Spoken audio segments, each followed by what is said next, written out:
તો લિનાર્ડે શું કર્યું? તો લિનાર્ડ નામના વૈજ્ઞાનિકે જે છે એ અહીંયા એક ચોક્કસ પ્રકારની ટ્યુબ લીધી, બરાબર? કાચની ટ્યુબ છે. આ કાચની ટ્યુબ ઉપર આખી કાચની ટ્યુબ જે છે એ ઇવેક્યુએટેડ છે, એટલે કે શૂન્યાવકાશ કરેલી છે. અહીંયા એક ફોટોસંવેદી ધાતુ છે આ જગ્યા ઉપર, એની સામે બરાબર એક બીજી એક ધાતુની પ્લેટ છે જેને કલેક્ટર કહેવાય, સી. અને આ બંનેની સાથે શું કરેલું છે? તો અહીંયા આ બંને સાથે અહીંયા બેટરી જોડી શકાય એવી સ્થિતિ છે. એટલે આ એ પોઈન્ટ છે, આ સી પોઈન્ટ છે. આ જે વિન્ડો છે એને ક્વાર્ટઝ વિન્ડો કહેવાય, કે જેમાંથી આપણે બહારથી વિકિરણ આપાત કરીએ તો એ વિકિરણ સીધું આ ફોટોસંવેદી ધાતુમાંથી, કે જેમાંથી ફોટો ઇલેક્ટ્રોનનું ઉત્સર્જન કરી શકાય, બરાબર છે, એવી આપણે આ ધાતુ લીધેલી છે. હવે અહીંયા એણે શું કરેલું છે? તો અલગ અલગ પ્રયોગો કરેલા છે, એટલે કે અલગ અલગ ભૌતિક રાશિઓ બદલીને એની શું અસર થાય કોના ઉપર? તો એમ કહે કે ફોટો ઇલેક્ટ્રિક પ્રવાહ ઉપર. ફોટો ઇલેક્ટ્રિક પ્રવાહ એટલે શું? તો અહીંયા આપણે જો એક માઇક્રોમીટર જોઈન્ટ કરી દઈએ, બરાબર છે, તો એમાં જે અહીંથી પરિપથમાં જે પ્રવાહનું નિર્માણ થશે એ કોના કારણે થશે?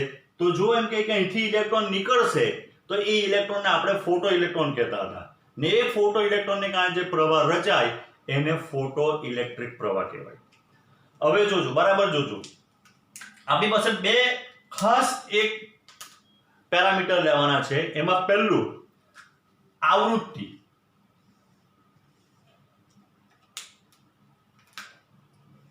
તો જો આપણી પાસે બે રંગ છે, એક લાલ એક ભૂરો. તો લાલ રંગની તરંગ લંબાઈ વધારે એટલે ભૂરાની તરંગ લંબાઈ ઓછી, તો આવૃત્તિમાં ઊંધું થઈ જશે. આની આવૃત્તિ વધારે છે ભૂરાની, ને લાલ રંગની આવૃત્તિ ઓછી છે. શું? આવૃત્તિ.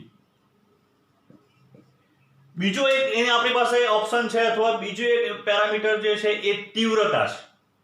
તીવ્રતા એટલે શું કહેવાય? તમે કે ડાર્ક લાલ ને ઝાંખો લાલ, ડાર્ક બ્લુ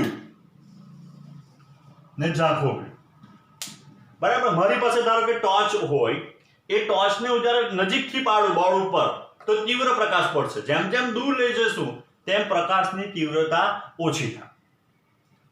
હવે આપણે શું કરવાનું છે? તો હવે આપણે તીવ્રતા બદલવાની છે અને આવૃત્તિ બદલવાની છે, અને એની શું અસર થાય આખા પ્રયોગ ઉપર એ આપણે જોવાનું છે.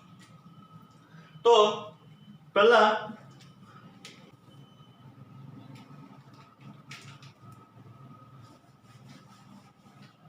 આપણે શું કરીએ? તો અહીંયાથી આપણે ભૂરો વિકિરણ, એટલે આપણે એમ માનીએ છીએ કે વિકિરણ જે છે એ તરંગ સ્વરૂપે આ પ્લેટ ઉપર આપાત થાય. હવે જ બરાબર સમજો, જે ધાતુમાં ઇલેક્ટ્રોન હતા એ ઇલેક્ટ્રોનને બહાર આવવા માટે લઘુત્તમ ઉર્જા જોઈતી હતી, જેને આપણે વર્ક ફંક્શન કહેતા હતા.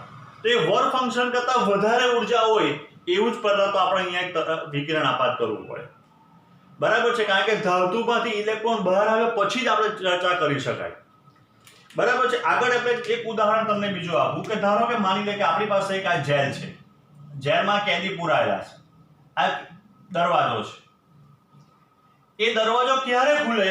કે જ્યારે કોઈ બોક્સની અંદર તમે લઘુત્તમ રૂપિયા નાખો, 10 રૂપિયા 20 રૂપિયા કંઈ બી નાખો તો જ આ ગેટ ખુલે ને આ કેદી બહાર આવી શકે. એક્ઝેક્ટ એવું જ વસ્તુ ઇલેક્ટ્રોન માટે છે. ઇલેક્ટ્રોન જે ધાતુઓમાં જેમ કે અંદર જકડાયેલા છે એને લઘુત્તમ ઉર્જા મળે તો જ એ બહાર આવે.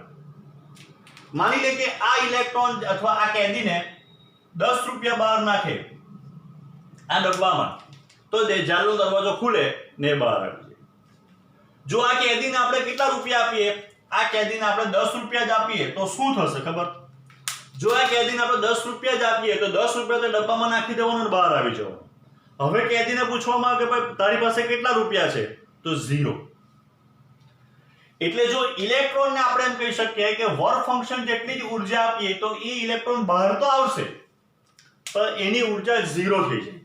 જેવી રીતના આપણે 11મા ધોરણમાં ગુરુત્વાકર્ષણમાં એવું ભણી ચૂક્યા છે કે આપણે એમ કહી શકાય કે જે લઘુત્તમ ઉર્જા આપવાથી નિષ્ક્રમણ વેગથી કે નિષ્ક્રમણ ઉર્જાથી કોઈ પદાર્થને આપણે પૃથ્વીના ગુરુત્વાકર્ષણ ફેંકીએ તો બહાર જઈને શું થાય, એની ઉર્જા 0 થઈ જાય.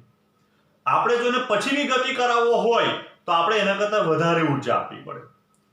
એટલે ધારો કે આપણે માની લઈએ કે અહીંયા જે ઉર્જા આપાત કરતા છે એની ઉર્જા આ જે ધાતુમાં ઇલેક્ટ્રોન છે એના વર્ક ફંક્શન કરતા તો વધારે છે, અથવા એને જેટલી તો છે.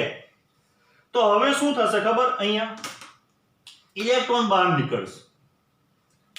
જો આ ઇલેક્ટ્રોન પાસે ઉર્જા હશે તો જ એ ઇલેક્ટ્રોન અહીંયાથી ગતિ કરીને C સુધી પહોંચે અને તો જ આખો પરિપથ પૂર્ણ થઈ શકે. જો મને ખબર છે વચ્ચે ગેપ છે તો અહીંયા પ્રવાહ નિર્માણ થઈ શકે. પણ હવે આપણે શું કરીએ તો ઇલેક્ટ્રોનને થોડીક સરળતા કરી આપીએ. આપણે એમ કરીએ કે આ જે C છે એને ધન પ્લેટ સાથે જોડીએ, બેટરીનું ધન છેડા સાથે ને A ને ઋણ સાથે. એટલે C પર શું થવાનું તો C પર ધન આવવાનો અને અહીંયા ધારો કે આ A છે તેના પર ઋણ આવવાનું. એટલે હવે આપણને આ દિશામાં અંદર વિદ્યુત ક્ષેત્રનું નિર્માણ થશે.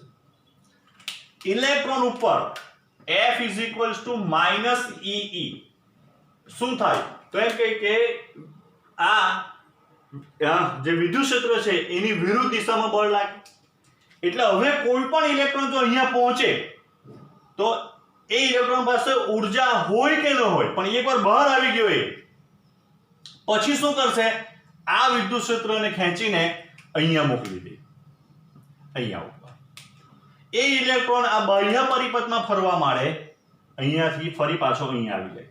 એટલે જે બેટરીમાં થતું હતું એવું થવા માંડે ને અહીંયા આપણને શું થાય તો ફોટો ઇલેક્ટ્રિક પ્રવાહનું નિર્માણ થાય. એટલે આનાથી પ્રૂફ થાય કે જો આપણે અહીંયા પૂરતી ઊંચી ઉર્જાવાળો જો વિકિરણ આપાત કરીએ ને જો અહીંયા કોણાવર્તન મળે તો એ પ્રૂફ કરે આપણને કે અહીંયાથી ઇલેક્ટ્રોનનું ઉત્સર્જન થવું જોઈએ ને એ ઇલેક્ટ્રોનને ફોટો ઇલેક્ટ્રોન કહેવાય ને આખી જે અસર છે એ અસરને ફોટો ઇલેક્ટ્રિક પ્રવાહ કહેવાય. એટલે અહીંયા આપણને ફોટો ઇલેક્ટ્રિક પ્રવાહ મળે. પહેલા આપણે શું કરેલું છે તો આપણે માની લઈએ કે થોડો ઝાંખો ભૂરો પ્રકાશ આપણે આપાત કરેલો છે ને અહીંયા આપણને પ્રવાહનું મૂલ્ય મળતું છે. બરાબર, તો આનો એક આપણે ગ્રાફ પ્લોટ કરવાનો ટ્રાય કરીએ.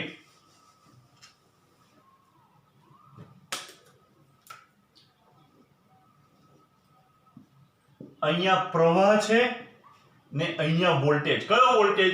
જે બેટરીનો છે તે. બરાબર, આ તો આપણને એક પ્રવાહ મળશે. આપણે એમ કહી શકાય કે ઝાંખા ભૂરા માટે આપણને એક પ્રવાહ મળવાનો અહીંયા. હવે પ્રશ્ન ઉત્પન્ન થાય કે સર લાઈન કેવી રીતના દોરી દીધી તમે આખી, તે સમજાવો. જો પહેલા આપણે શું કર્યું તો આપણે શરૂઆત કરી અહીંયાથી, અહીંયા 10 વોલ્ટ, એટલે કે આ બેટરીને 10 વોલ્ટ આપણે લાગુ પાડ્યો. બરાબર, હવે શું કરીએ તો ધીરે ધીરે આ વોલ્ટેજ ઘટાડીએ, 10 નું 9 કરીએ એટલે આપણને 10 માટે આ પોઈન્ટ મળતો હતો, 9 માટે એની બાજુમાં મળશે, 8 માટે એની બાજુમાં, એમ કરતા કરતા વોલ્ટેજ ઘટાડીને 0 કરી દઈએ. બરાબર, સમજો આ વાત. અહીંયાથી વિકિરણ આપાત થતું જ છે કન્ટિન્યુઅસ. આપણે આ બેટરીનો વોલ્ટેજ ઘટાડતા છે. એટલે શું થવાનું, બેટરીનો વોલ્ટેજ ઘટાડવાથી જો આપણે અહીંયા વોલ્ટેજ ઘટાડો તો વિદ્યુત ક્ષેત્ર ઘટે અને વિદ્યુત ક્ષેત્ર ઘટે તો ઇલેક્ટ્રોન પર લાગતું બળ ઘટે. બરાબર, એટલે અહીંયાથી જે ઇલેક્ટ્રોન અહીંયા પહોંચતા હતા એમાં ઓલમોસ્ટ કોઈ ફરક પડ્યો નહીં. બરાબર, સમજો. કેમ તો આપણી પાસે સૂત્ર છે પ્રવાહ I = Q/T ને Q એટલે Ne/T. જો ફોટોઇલેક્ટ્રિક પ્રવાહ ઘટતો હતે, ફોટોઇલેક્ટ્રિક પ્રવાહ ઘટે, બરાબર છે, તો આપણે એમ કહી શકીએ કે અહીંયાથી જે નંબર ઓફ ઇલેક્ટ્રોન A પરથી C પર પહોંચતા હતા એ હવે એમ કે ઓછા થઈ ગયા, પણ એમાં નજીવો ઘટાડો થાય એમ કહી શકાય. એટલે ઓલમોસ્ટ તમે અહીંયાથી 10 વોલ્ટ પહેલા રાખેલા હતા, પછી 9 કરો, 8 કરો, 7 કરો, 6 કરો, એમ કરતા 0 બી તમે કરી દેવું, છતાં બી અહીંયાથી એટલા બધા ઇલેક્ટ્રોન A પરથી C પર પહોંચે કે જે ઓલમોસ્ટ જેટલો પ્રવાહ મળતો હતો એટલો પ્રવાહ આપણને મળતો હતો. હવે આ બાજુ ધ્યાન આપો. હવે આપણે શું કરીએ તો હવે આપણે આની તીવ્રતા વધારી. આવૃત્તિ આપણે અચળ રાખેલી છે પણ તીવ્રતા વધારી. એટલે જે સોર્સ આપણે આપાત કરતા હતા એ થોડોક નજીક લઈ આવ્યા. તો પ્રેક્ટિકલ આપણને રીડિંગ એવું મળ્યું કે આપણા માટે ફોટો ઇલેક્ટ્રિક પ્રવાહનું મૂલ્ય વધી ગયું. જે આપણને ઝાંખા ભૂરા માટે મળતો હતો એના કરતા તીવ્ર ભૂરા માટે આપણે એમ કહી શકાય કે પ્રવાહનું મૂલ્ય વધી ગયું. આ બધું જે આપણે ડિસ્કસ કરતા છે એ લિનાર્ડનો પ્રયોગ છે, એનું પ્રેક્ટિકલ અવલોકન ડિસ્કસ કરતા છે. પછી આપણે કેમ આવું થતું છે તે બી ચર્ચા કરવાના છે. એટલે પ્રવાહ વધી ગયો, બરાબર. શું કહ્યું? તીવ્રતા વધારી, આવૃત્તિ એ જ રાખી, 10 વોલ્ટેજ થી સ્ટાર્ટ કર્યું, 9 8 તેમ વોલ્ટેજ ઘટાડીને 0 કરી દીધો. છતાં બી પ્રવાહનું મૂલ્ય લગભગ આપણને શું મળ્યું? અચળ મળ્યું. હવે ચાલો, જે બેટરી મદદ કરતી હતી ઇલેક્ટ્રોનને, અથવા જે બેટરીનું વિદ્યુત ક્ષેત્ર ઇલેક્ટ્રોનને મદદ કરતું હતું કા A થી C પર પહોંચીને વિદ્યુત પ્રવાહનું નિર્માણ કરવામાં, એ બેટરીના છેડા બદલી કાઢીએ. 0 સુધી તો આપણે લાવેલા જ હતા, બરાબર. હવે આપણે શું કરીએ? તો હવે આપણે એમ કહી શકાય કે એના છેડા બદલી કાઢીએ. છેડા બદલવાથી શું થવાનું? અહીંયા માઇનસ, અહીંયા પ્લસ, વિદ્યુત ક્ષેત્ર આમ આવી જવાનું. જે વિદ્યુત ક્ષેત્ર પહેલા ઇલેક્ટ્રોનને A પરથી C પર જવા મદદ કરતું હતું, એ જ વિદ્યુત ક્ષેત્ર હવે આપણને અથવા ઇલેક્ટ્રોનને A પરથી C પર જતો અટકાવશે. કેવી રીતના? તો ઇલેક્ટ્રોનને જવું છે કા C ઉપર, આ દિશામાં. ઇલેક્ટ્રોનને જવું છે આ દિશામાં, પણ એને બળ કઈ દિશામાં લાગવાનું? આ દિશામાં, એની વિરુદ્ધ દિશામાં, વિદ્યુત ક્ષેત્રની વિરુદ્ધ દિશામાં. તો આપણે 0 પછી હવે જો વોલ્ટેજ વધારીએ તો આગળની પરિસ્થિતિ પ્લસ હતી, તો હવેની પરિસ્થિતિ માઇનસ લેવી પડે, કારણ કે બેટરીના છેડા આપણે ઉલટાવી કાઢ્યા. તો હવે જો આપણે એમ કહી શકાય કે હવે પાછો 0 થી વોલ્ટેજ વધારીએ, 0 1 2 3, તો ધીરે ધીરે વિદ્યુત ક્ષેત્ર વધવાનું. પણ હવે આ વિદ્યુત ક્ષેત્ર ઇલેક્ટ્રોનને C પર જતો અટકાવશે. એટલે ધીરે ધીરે ઇલેક્ટ્રોન જે A પરથી C પર જતા હતા અને વિદ્યુત પ્રવાહના નિર્માણમાં એનો ભાગ ભજવતા હતા, તો એની સંખ્યા ઘટવાની, બરાબર. એટલે એ જે પહેલા ઝાંખા માટે ઘટીને કોઈ એક વોલ્ટેજ માટે, ધારો કે અહીંયા 5 વોલ્ટ અથવા -5 વોલ્ટ, કારણ કે આપણે દિશા બદલી કાઢેલી છે, -5 વોલ્ટ રાખવાથી શું થાય? તો પ્રવાહ 0 થઈ જાય. જો પ્રવાહ 0 થઈ જતો હોય તેનો અર્થ શું થાય? કે હવે એક પણ ઇલેક્ટ્રોનમાં એવી તાકાત નથી કે જે ઇલેક્ટ્રોન A થી C પર પહોંચે. જો ઇલેક્ટ્રોન પહોંચતા હતે તો આપણને પ્રવાહ મળતે જ, પણ ઇલેક્ટ્રોન અટકી ગયા, આપણે અટકાવ્યા એને કા A પરથી C પર જતા વિદ્યુત ક્ષેત્ર લાગુ પાડીને, બરાબર. તો અહીંયા આપણને મળ્યો કોઈ વોલ્ટેજ V0, કે જે V0 માટે શું થતું હતું? તો એ V0 માટે હવે ઇલેક્ટ્રોન અટકી ગયા, કે જે A પરથી C પર જતા હતા. આપણે તીવ્રતા વધારી, તીવ્ર પ્રકાશ આપાત કર્યો, પાછો ફરી પાછું 0 થી સ્ટાર્ટ કરીને વોલ્ટેજ વધાર્યો, પણ ઋણ વોલ્ટેજ વધાર્યો. તો આમાં બી અવલોકન એવું જ મળે કે તીવ્ર માટે બી જે પ્રવાહ મળતો હતો એ પ્રવાહનું મૂલ્ય પણ જે આગળના વોલ્ટેજ હતો એટલા વોલ્ટેજ માટે શૂન્ય થયું. બરાબર સમજો આ વાત, કે ઇલેક્ટ્રોન જે પહેલા ઝાંખા ભૂરા માટે જેની તીવ્રતા ઓછી છે એના માટે જેટલા વોલ્ટેજ અટકી ગયા અથવા પ્રવાહ 0 થઈ ગયો, એટલા જ વોલ્ટેજ માટે તીવ્ર પ્રકાશ માટે આગળ આપણે આપાત કર્યો, પણ ભૂરો પ્રકાશ ત્યારે શું થયું? તો ત્યારે આપણે એમ કહી શકાય કે એ પણ એટલા જ વોલ્ટેજે 0 થયું. હવે ઇલેક્ટ્રોન અટકે કેવી રીતે તે જો સમજાવો. તો ઇલેક્ટ્રોન જ્યારે બહાર નીકળશે ધાતુમાંથી, બરાબર છે, તો આ ઇલેક્ટ્રોન, એને ઉર્જા મળતી છે, આઈડિયા. એને જે ઉર્જા મળે એ ઉર્જામાંથી અમુક ઉર્જા શામાં વાપરી કાઢશે? બહાર આવવામાં, વર્ક ફંક્શન જેટલી ઉર્જા. બાકીની ઉર્જા લઈને બહાર આવે, જેને કહેવાય એ ગયા સ્વરૂપે હોય તો એ ગતિ ઉર્જા સ્વરૂપે. હવે આપણે આની અંદર બે ઇલેક્ટ્રોન આપણને મળે, અથવા બે પ્રકારના ઇલેક્ટ્રોન મળે. જો એક ઇલેક્ટ્રોન એવો છે કે જે ઇલેક્ટ્રોનને એટલી જ ઉર્જા મળી જે કોના જેટલી હતી? વર્ક ફંક્શન જેટલી. તો બહાર આવે તેની ઉર્જા કેટલી થઈ ગઈ? 0. હવે 0 ઇલેક્ટ્રોન, 0 જેની ઉર્જા છે એ ઉર્જા લઈને જો ઇલેક્ટ્રોન આવ્યો હોય તો વિદ્યુત ક્ષેત્ર જ્યાં સુધી મદદ નહીં કરે ત્યાં સુધી એ C પર પહોંચી શકે નહીં. બીજો ઇલેક્ટ્રોન એવો છે કે જે ઇલેક્ટ્રોનને મહત્તમ ઉર્જા મળતી છે. બરાબર છે? જે ઉર્જા એક ઇલેક્ટ્રોન ખર્ચે બહાર આવવા માટે બધા જ ઇલેક્ટ્રોન એક ધાતુમાં રહેલા એટલી જ ઉર્જા ખર્ચે. એટલે આ ઇલેક્ટ્રોન પણ 5 જેટલી ઉર્જા ખર્ચીને બહાર આવે. પણ આમાં શું ફરક છે ખબર? આ બંનેમાં આ જ્યારે બહાર આવે ત્યારે એની પાસે ઉર્જા 0 છે, ભિખારી છે, 0. આ ઇલેક્ટ્રોન રજનીકાંત છે. આ ઇલેક્ટ્રોન કેમ? એની પાસે કે મેક્સિમમ જેટલી ઉર્જા છે. આની પાસે કેટલી ઉર્જા છે? કે મેક્સિમમ જેટલી ઉર્જા છે. મહત્તમ ગતિ ઉર્જા લઈને બહાર આવતો ઇલેક્ટ્રોન. બીજા બધા ઇલેક્ટ્રોન હશે જે 0 ને કે મેક્સિમમ ની વચ્ચેની ઉર્જા લઈને આવતા હશે. પણ આપણી પાસે બે પ્રકારના અથવા બે ઇલેક્ટ્રોન એવા હશે કે જેના પર આપણે વધારે ધ્યાન ધરવાનું છે, વધારે ફોકસ કરવાનું છે. એક કયો? કે જેની 0 ઉર્જા છે. એ ક્યારે A પરથી C પર પહોંચી શકે? જ્યારે વિદ્યુત ક્ષેત્ર મદદ કરે તો, બાકી નહીં પહોંચી શકે. બીજા ઇલેક્ટ્રોન એવા છે કે જેને બહારથી જે ઉર્જા મળતી છે એ ઉર્જા મહત્તમ સ્વીકારે. એ ઉર્જા શું કરે? મહત્તમ સ્વીકારે. અને મહત્તમ ઉર્જા મળે તો તેમાંથી થોડીક ઉર્જા, વર્ક ફંક્શન જેટલી ઉર્જા એ બહાર આવવા માટે વાપરી કરે તો એની પાસે બચે એવી મહત્તમ બચે. બરાબર? એટલે આપણે જે પેલું ઉદાહરણ લીધેલું હતું કે પેલું જેલ વાળું, તો જેલની અંદર બે કેદી આપણા માટે ખાસ છે. 10 રૂપિયા નાખવાના છે તો એકને 10 રૂપિયા જ મળતા છે ને બીજાને 100 રૂપિયા, 500 રૂપિયા મળતા છે. કોઈને 500 કરતા વધારે રૂપિયા મળી શકે તેવું નથી. તો 500 વાળો 490 લઈને બહાર આવે. 10 રૂપિયા જોઈતા હતા 10 જ મળે તો આ 0 લઈને બહાર આવે. બરાબર? તો હવે આપણે એમ કહી શકાય કે આપણી પાસે બે ઇલેક્ટ્રોન એવા છે કે જે ઇલેક્ટ્રોન તેની પાસે બહાર આવે ત્યારે ઉર્જા 0 છે, જે વિદ્યુત ક્ષેત્રની મદદ વગર A થી C પર પહોંચી શકે નહીં.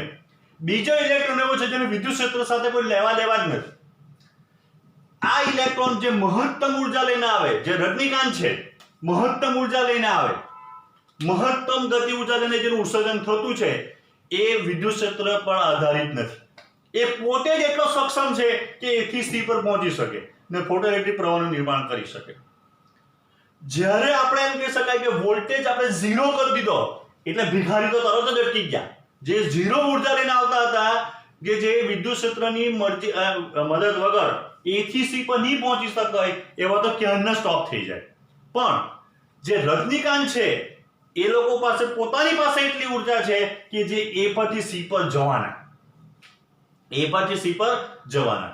આપણે એને અટકાવવા માટે શું કર્યું? તો આપણે એને અટકાવવા માટે ઊંધી દિશામાં વિદ્યુત ક્ષેત્ર લાગુ પાડ્યું. એટલે કોઈ આમ આવતું છે ને એનું આમ ધક્કો મારું. બરાબર? હું એને ક્યારે રોકી શકું કે જેટલી એની ઉર્જા છે એટલી મારી બી ઉર્જા હોવી જોઈએ. જેટલી એની ઉર્જા, એની એટલે ફોટો ઇલેક્ટ્રોનની કેટલી ઉર્જા છે કે મેક્સિમમ, તો મારે કેટલી ઉર્જા આપવી પડે એને? એના જેટલી જ ઉર્જા આપવી પડે. ત્યારે જો શું થાય? એ અટકી જાય. ને જ્યારે અમે કહેવાય કે રજનીકાંત જો નહીં પહોંચી શકાતું A પરથી C પર, તો કોઈ ઇલેક્ટ્રોનમાં એવી તાકાત નથી જે A પરથી C પર પહોંચી શકે. એટલે જો આપણે ફોટોઇલેક્ટ્રિક પ્રવાહ 0 કરવો હોય અહીંયા, તો આપણે રજનીકાંતને અટકાવવો પડે. રજનીકાંત અટકી ગયો એટલે પ્રવાહ 0 થઈ ગયો.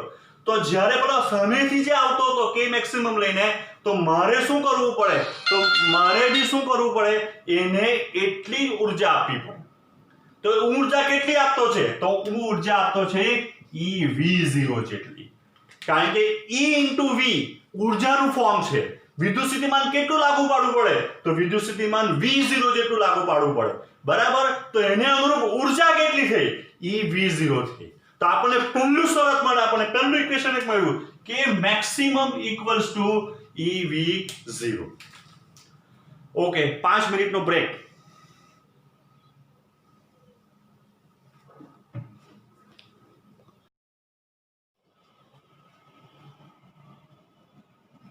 ચાલો હવે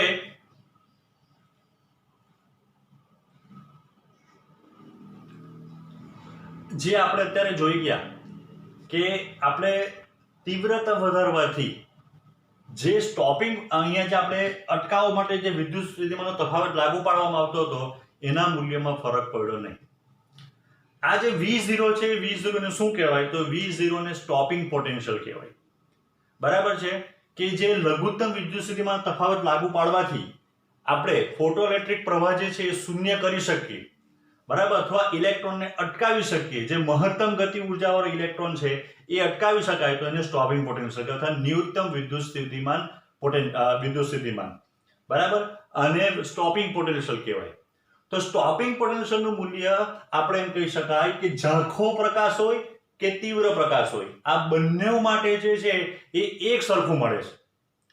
એનો અર્થ શું થાય? જો સ્ટોપિંગ પોટેન્શિયલ બંને માટે એક સરખું મળે, કોના માટે?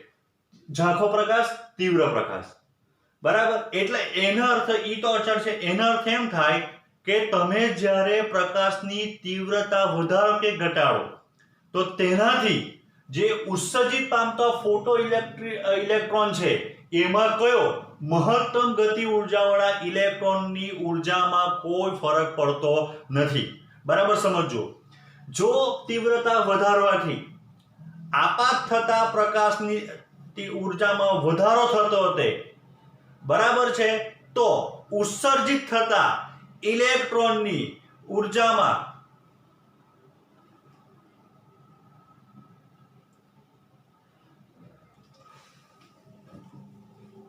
જો આપણે એમ કીધું કે તીવ્રતા જે છે એ તીવ્રતા વધારવાથી બીજો સ્ટોપિંગ પોટેન્શિયલ એટલે જે લઘુત્તમ વિદ્યુત સ્થિતિમાન તફાવત લાગુ પાડવાથી ફોટોઇલેક્ટ્રિક પ્રવાહ 0 થઈ જાય. આ જગ્યા પર ફોટોઇલેક્ટ્રિક પ્રવાહ 0 થઈ ગયો, બરાબર છે. તો એમ કહી શકાય કે સ્ટોપિંગ પોટેન્શિયલ એક જ મળ્યું આપણને.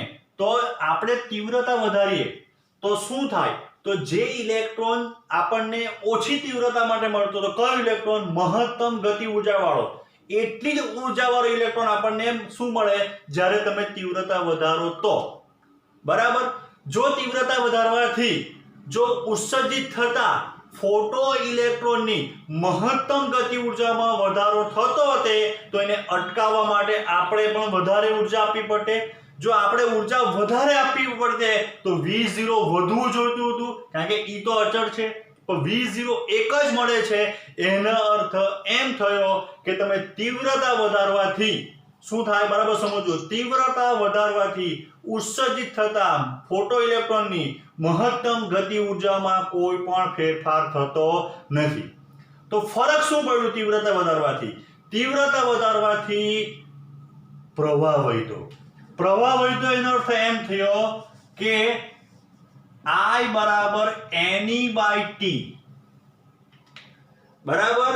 એટલે પ્રવાહ તો વધ્યો, એ તો દેખાતું છે, પ્રવાહનું મૂલ્ય વધ્યું.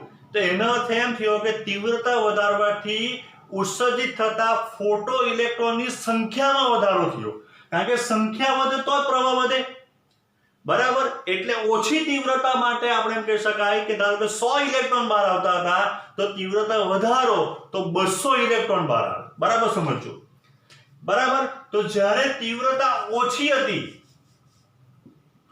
ઓછી તીવ્રતા ને વધારે તીવ્રતા, ઓછી તીવ્રતા માટે 100 ઇલેક્ટ્રોન બહાર આવતા હતા, વધારે માટે તીવ્રતા વધારતા શું થયું? ઇલેક્ટ્રોનની સંખ્યા વધી તો જ પ્રવાહ વધે, બરાબર. પણ ઓછી ઉર્જા માટે ધારો કે મહત્તમ 50 જૂલ લઈને જો ઇલેક્ટ્રોન બહાર આવતો હતો તો વધારે તીવ્રતા માટે બી 50 જૂલ લઈને જ બહાર આવે, કારણ કે જો 50 જૂલ અટકાવવા માટે V0 જેની જરૂર પડતી હોય તો 50 જૂલ હોય તો જ ફરી પાછું 50 ની જરૂર પડે. એટલે ઉત્સર્જિત થતા ઇલેક્ટ્રોનની મહત્તમ ગતિ ઉર્જા આપાત પ્રકાશની તીવ્રતા પર આધારિત નથી, હા, સંખ્યા આધારિત છે. તમે તીવ્રતા વધારો એટલે સંખ્યા વધે છે. આટલું ખબર પડી? હવે એટલે આ જે આપણે ચર્ચા કરી ગયા એ તીવ્રતાની ફોટોઇલેક્ટ્રિક પ્રવાહ પર અસર. હવે આપણે આવૃત્તિ ચેન્જ કરીએ.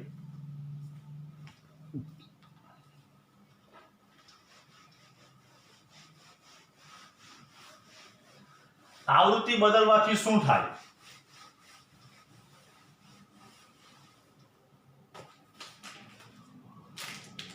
તો આ જે આપણું સાધન હતું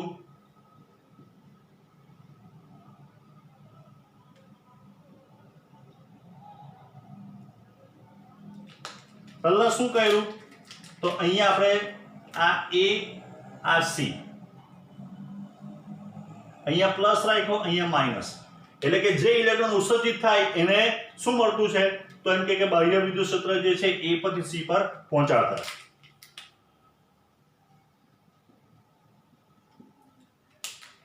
હવે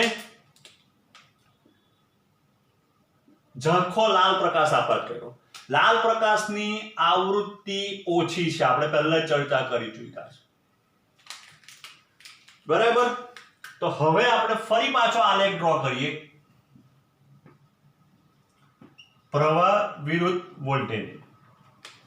તો જ્યારે આપણે ઓછી આવૃત્તિ વાળો ઝાંખો લાલ પ્રકાશ આપાત કર્યો, બરાબર છે, તો શું થાય તો એમ કે તમને ફોટોઇલેક્ટ્રિક પ્રવાહ મળવાનો. તમે 10 વોલ્ટ લગાડ્યો, તમને આ બિંદુ મળે, 9 કર્યો, 8 કર્યો, 7 કર્યો, 6 કર્યો અને 0 કરી દીધો. પછી શું કર્યું તો પછી આ બદલી કાઢ્યા, જે આગળ આપણે કર્યું તેમ. એટલે અહીંયા નેગેટિવ ચાર્જ આવી ગયો. એ નેગેટિવ ચાર્જ આવ્યો એટલે વિદ્યુત ક્ષેત્ર હવે આ બાજુ પોઝિટિવ ને આ બાજુ નેગેટિવ આમ થઈ ગયું. એટલે ઇલેક્ટ્રોન અટકવાના, તો એ ઇલેક્ટ્રોન અટકીને અહીંયા આવી ગયા V0. હવે આપણે તીવ્ર લાલ આપાત કર્યો, બરાબર છે. તો આલેખ આપણને આગળ જોઈ ગયા કેવું મળે, આ તીવ્ર લાલ આગળ તો આવો પડતો હતો. હવે આપણે વધારે આવૃત્તિ વાળો ઝાંખો ભૂરો આપાત કર્યો, વધારે આવૃત્તિ છે, બરાબર છે. તો હવે જોજો જે પ્રયોગ મળે તે આ ધારો કે ઝાંખા ભૂરાની લાઈન મળી. એટલે પહેલા શું કર્યું, અહીંયા પોઝિટિવ છે, અહીંયા નેગેટિવ, એટલે વિદ્યુત ક્ષેત્ર મદદ કરતું હતું. 10 વોલ્ટ લાગુ પડે ત્યારે આટલો પ્રવાહ 8 7 6 5 0. હવે બદલી કાઢ્યું,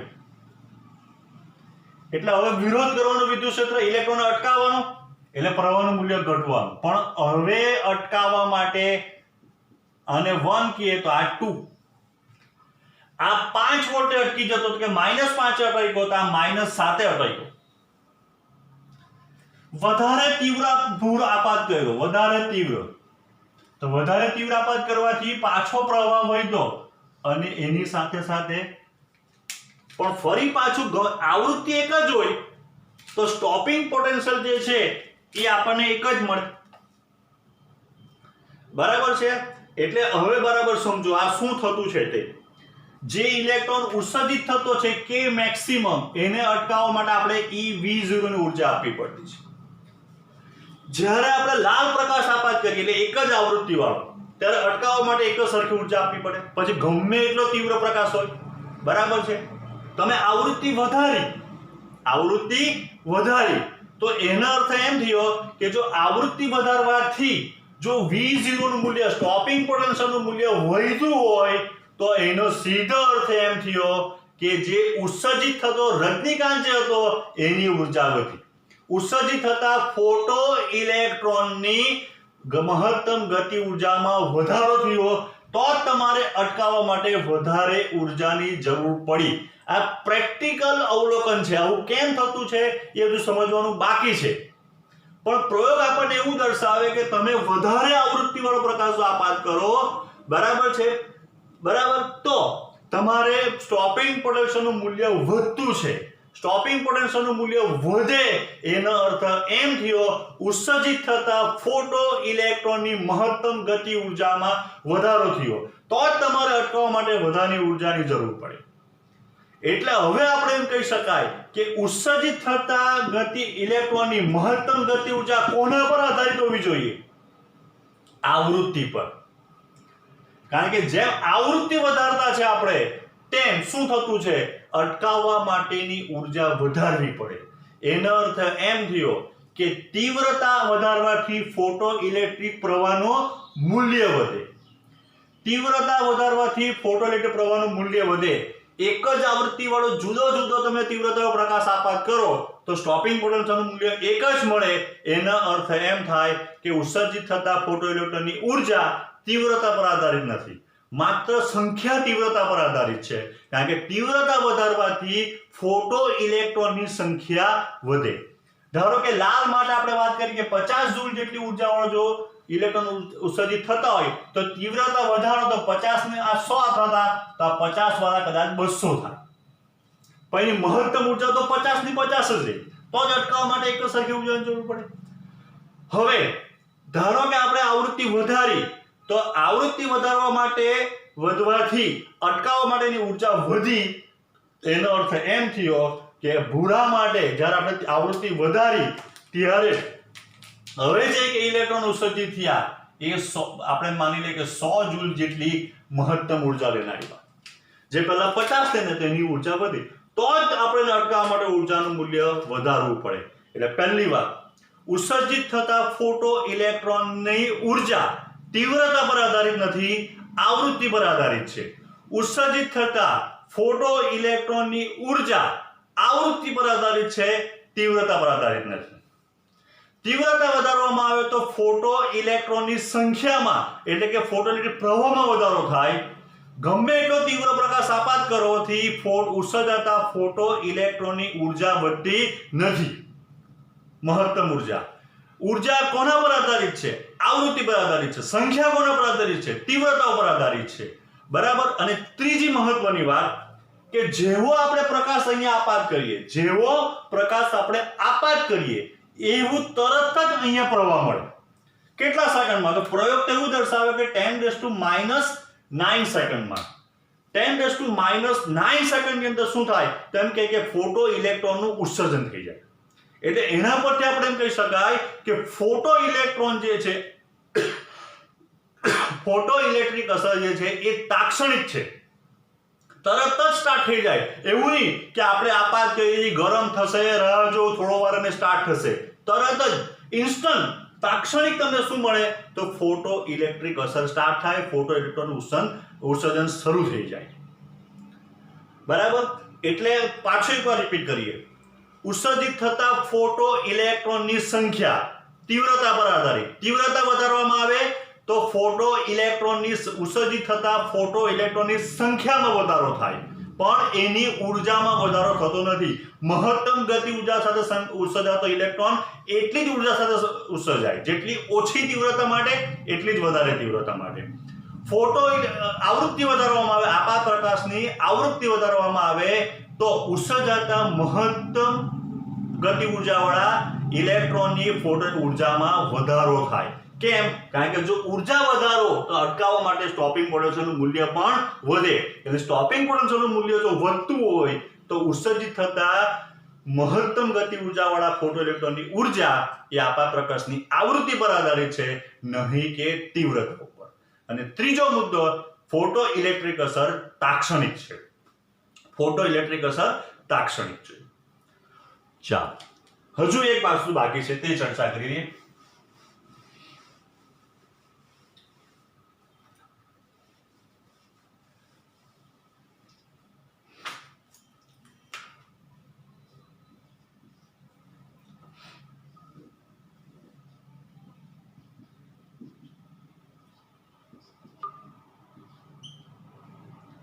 ચાલો, હવે તીવ્રતા એક સરખી છે, તીવ્રતાને કોઈ ધ્યાનમાં નથી લેવાનું. પણ આપણે શું કરતા છે, તો જો આપણે 4 આવૃત્તિ વાળો, બરાબર, મારી પાસે 4 કલરની પેન છે, આ કાળાની સૌથી ઓછી આવૃત્તિ, ત્યાર પછી લાલની એના કરતા સેજ વધારે, તીવ્રતા બધાની સરખી છે, ત્યાર પછી ગ્રીન એના કરતા એની વધારે, અને ત્યાર પછી બ્લુ એની સૌથી વધારે. આમ 4 જુદી જુદી આવૃત્તિ વાળો પ્રકાશ આપણે આપાત કરતા છે. તો હવે સ્ટોપિંગ પોટેન્શિયલમાં શું જોવા મળે તે જોવાનું છે. તો જો પહેલા માની લઈએ કે અહીંયા જે ફોટો સંવેદી ધાતુ છે, તો એના માટે આપણે એક વસ્તુ વ્યાખ્યાયિત કરી, વર્ક ફંક્શન. વર્ક ફંક્શન એટલે લઘુત્તમ ઉર્જા કે જે આપવાથી ફોટો ઇલેક્ટ્રોનનું ઉત્સર્જન કરી શકાય. માની લે કે અહીંયા આપણે આ જ્યારે કાળો પ્રકાશ આપાત કર્યો, જેમાં એક આવૃત્તિ વાળો, ત્યારે પ્રવાહ નહીં મળ્યો. એનો અર્થ શું થયો? ફોટો ઇલેક્ટ્રોનનું ઉત્સર્જન જ નહીં થયું. આની આવૃત્તિ ધારો કે માની લે કે 100 હર્ટ્ઝ હોય, ઉદાહરણ તરીકે, તો 100 હર્ટ્ઝ એટલો પ્રકાશ આપાત કરવાથી ફોટો ઇલેક્ટ્રોનનું ઉત્સર્જન જ નહીં થયું. કેમ? આ જે આવૃત્તિ છે અથવા આ આવૃત્તિવાળો પ્રકાશ કે આ વિકિરણમાં એટલી ઉર્જા જ નથી જે ધાતુના વર્ક ફંક્શન જેટલી હોય.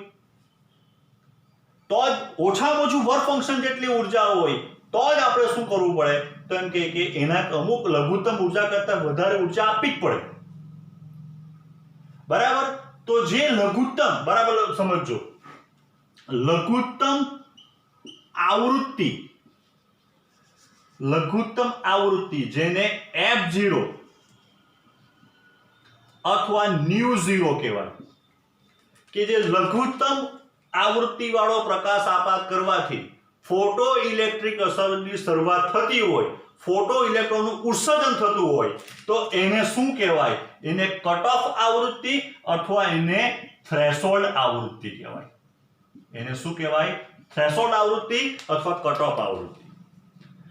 100 સુધી પ્રવાહ નથી મળ્યો, 100 સુધી ઇલેક્ટ્રોન, ધારો કે 110 થઈ ગયા, તો 110 પછી ગમે કેટલી આવૃત્તિ વધારો પ્રવાહ મળ્યા જ કરશે. બરાબર. જે લઘુત્તમ આવૃત્તિ વાળો વિકિરણ ઉર્જા આપાત કરવાથી ફોટો ઇલેક્ટ્રિક અસર શરૂ કરી શકાય, ફોટો ઇલેક્ટ્રિક પ્રવાહ મળે, ફોટો ઇલેક્ટ્રોનનું ઉત્સર્જન કરી શકાય, તો એને એની થ્રેશોલ્ડ આવૃત્તિ કહેવાય. જે બધી આલ્કલી ધાતુ છે એ આલ્કલી ધાતુના આપણે એમ કહેવાય થ્રેશોલ્ડ આવૃત્તિનું મૂલ્ય દ્રશ્ય વિભાગમાં છે. એટલે એમ કહેવાય કે આલ્કલી ધાતુ દ્રશ્ય વિભાગની ઉર્જા ઘણી ઓછી છે. એટલે આલ્કલી ધાતુ એમ કહેવાય હાઈલી ફોટો સંવેદી છે, કે જેમાં માત્ર એમ કહી શકાય કે નિમ્ન આવૃત્તિ એટલે કે દ્રશ્ય પ્રકાશથી શું થાય, તો ફોટો ઇલેક્ટ્રિક અસરની શરૂઆત થઈ શકે અથવા ફોટો ઇલેક્ટ્રિક અસર મળી શકે. જ્યારે ઝિંક, સીઝિયમ આ બધી જે છે તેના ફોટો થ્રેશોલ્ડ આવૃત્તિના મૂલ્યો એ કયા યુવી વિભાગમાં, અલ્ટ્રાવાયોલેટ વિભાગમાં છે, કે જેની આવૃત્તિ કે ઉર્જા દ્રશ્ય વિભાગ કરતાં વધારે છે. બરાબર. એટલે લઘુત્તમ આવૃત્તિ શું થાય, તેમ કે થ્રેશોલ્ડ એટલી ઓછી હોવી જોઈએ. એટલે આ બાજુ ધ્યાન આપો.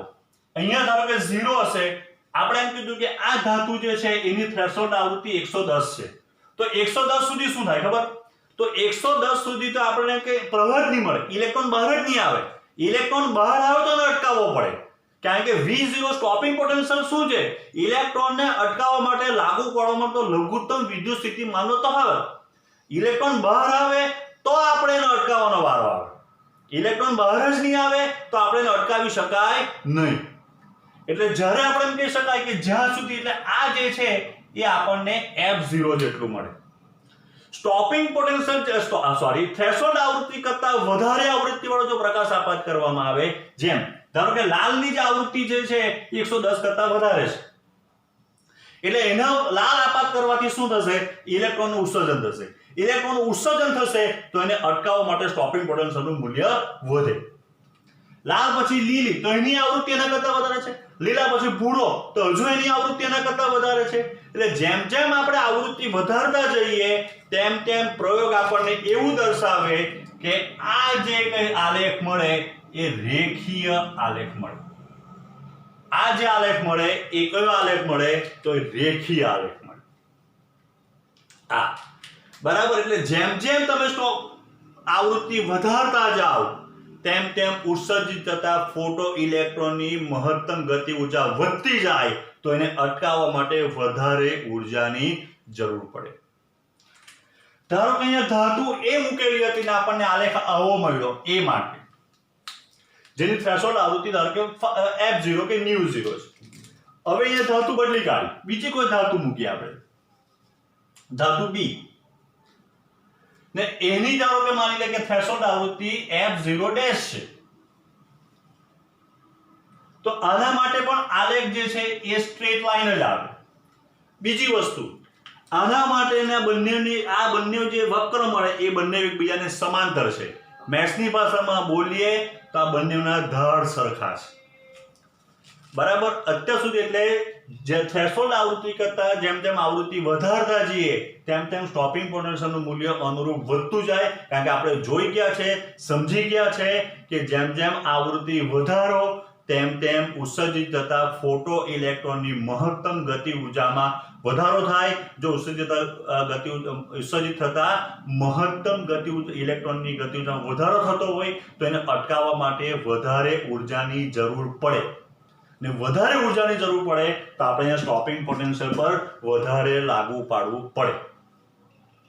એટલે જેટલી બી ધાતુ અહીંયા મળે, અહીંયા તમે ધાતુ ચેન્જ કરી નાખી તો બંને માટે વક્ર જે છે સ્ટ્રેટ લાઈન મળે, બંને એકબીજાને સમાંતર મળે. જો બંને વક્ર એકબીજાને સમાંતર મળતા હોય તો મેથ્સ પર આપણને એવું કહે કે એ બંનેનો ઢાળ સરખો હશે, એ બંનેનો ઢાળ સરખો હશે. બરાબર. તો આટલું જે કંઈ છે અત્યારે આપણે ડિસ્કસ કર્યું એ બધું લેનાર્ડના પ્રયોગમાં આપણને મળતું પ્રેક્ટિકલ અવલોકન છે. હવે આપણે જોવાનું છે કે આવું કેમ થાય, કેમ ઉત્સર્જિત થતા ફોટો ઇલેક્ટ્રોનની ઉર્જા એ આપાત પ્રકાશની આવૃત્તિ પર આધારિત છે, નહીં કે તીવ્રતા ઉપર. કેમ સંખ્યા તીવ્રતા પર આધારિત છે, નથી કેમ આવૃત્તિ ઉપર. કેમ ફોટો ઇલેક્ટ્રિક અસર એ તાક્ષણિક છે તે આપણે સમજવાના છે.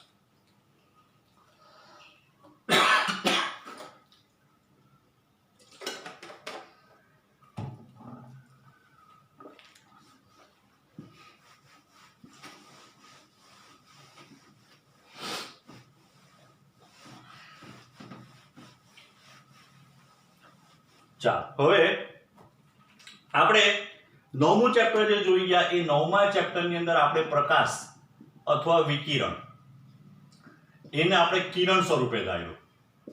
બરાબર છે. વક્રીભાવ, પરાવર્તન આ બધી ઘટનાઓ સમજવા માટે આપણે પ્રકાશની કિરણ સ્વરૂપે લીધું. ત્યાર પછી આપણે એના પછીનું જે ચેપ્ટર હતું 10મું ચેપ્ટર કે જેમાં વ્યતિકરણ, વિવર્તન જેવી ઘટનાઓ સમજવા માટે પ્રકાશને તરંગ સ્વરૂપ લેવું પડે. એટલે અત્યારે આપણે છેલ્લું આપણી પાસે ઓપ્શન છે કે આપણો જે આપાત થતું વિકિરણ એ તરંગ સ્વરૂપ છે. તરંગ એટલે સાદી ભાષામાં લખીએ તો આપણું આ જે આપણે 11મા ધોરણમાં ભણી ગયેલા. હવે 11મા ધોરણની અંદર તરંગની ઉર્જા E બરાબર આપણી પાસે સૂત્ર છે 1/2 ka². બરાબર છે.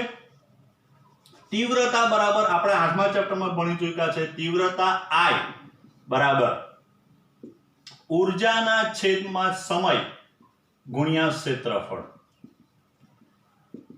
ઉર્જા એટલે 1/2 ka². ધારો કે સ્મોલ a લખું કંપ વિસ્તારનો, a કેપિટલ, a ક્ષેત્રફળનો. તો આટલું તો અચળ થઈ ગયું. એટલે તીવ્રતા પ્રોપોર્શનલ ટુ a². જૂનું ને જાણીતું સૂત્ર છે આપણું આ. જેની ચા પીને આવ્યો કે શું વચ્ચે તીવ્રતા એ કંપ વિસ્તારના વર્ગના સમપ્રમાણમાં છે. એટલે તરંગ અત્યારે જે આપણે ચર્ચા કરતા છે એ શું ચર્ચા કરતા છે તો આપણે જે કંઈ અત્યારે ડિસ્કસ કરી ગયા ફોટો ઇલેક્ટ્રિક અસર ની સમજૂતી આપણે તરંગવાદ પ્રમાણે આપવા માંગીએ છીએ. તરંગવાદ એટલે વિકિરણ એ તરંગ છે, ઉર્જા એ તરંગ છે, વિદ્યુત ચુંબકીય તરંગ છે, પ્રકાશ એ તરંગ છે, એવું માનીને આપણે આગળ વધતા છે. જે 11મા ધોરણમાં આપણે ભણી ગયા કે પ્રગામી હાર્મોનિક તરંગ હોય તો એની ઉર્જા 1/2 ka², જ્યાં a એટલે કંપ વિસ્તાર. તીવ્રતા એ કંપ વિસ્તારના વર્ગના સમપ્રમાણમાં છે. બરાબર સમજો. ધાતુમાંથી ઇલેક્ટ્રોન, જેલમાંથી કેડી, ડબ્બામાં પૈસા નાખવા પડે એને 50 કહેવાય. બરાબર સમજો. હવે 50 જેટલી ઉર્જા જો મળી જાય તો ઇલેક્ટ્રોન બહાર. ધારો કે 10 રૂપિયા નાખવાના છે અને 10 રૂપિયા મળી જાય તો એ બહાર. બરાબર છે. જોયા કરજો. હવે બરાબર સમજો. આપણે તીવ્રતા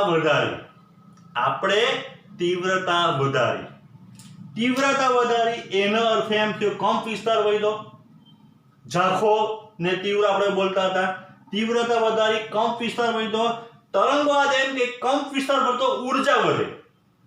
એટલે ધારો કે માની લઈએ આને 10 રૂપિયાની જરૂર છે, આપણે 100 રૂપિયા આપ્યા તો કેટલો લઈને બહાર? 90 લઈને બહાર. બરાબર છે. આપણે એને કેટલા રૂપિયા આપ્યા? 100. 10 નાખીને 90 લઈને બહાર. આને અટકાવવા માટે કેટલાની જરૂર પડી? ધારો કે 90ની. બરાબર સમજો. તીવ્રતા વધારી, કંપ વિસ્તાર વધ્યો. કંપ વિસ્તાર વધે, તરંગવાદ એમ કે ઉર્જા વધે. તો એનો અર્થ છે કે 100 ના 200 થયા. 100 ના 200 થયા. કારણ કે જો તીવ્રતા વધારવાથી ઉર્જા કંપ વિસ્તાર વધતો હોય ને કંપ વિસ્તાર વધતી ઉર્જા વધતી હોય તો 200 નાખ્યા તો આ તો નાખવાનો તો 10 જ, કારણ કે જ્યાં સુધી ધાતુ એક જ હશે ત્યાં સુધી વર્ક ફંક્શન તો અચળ.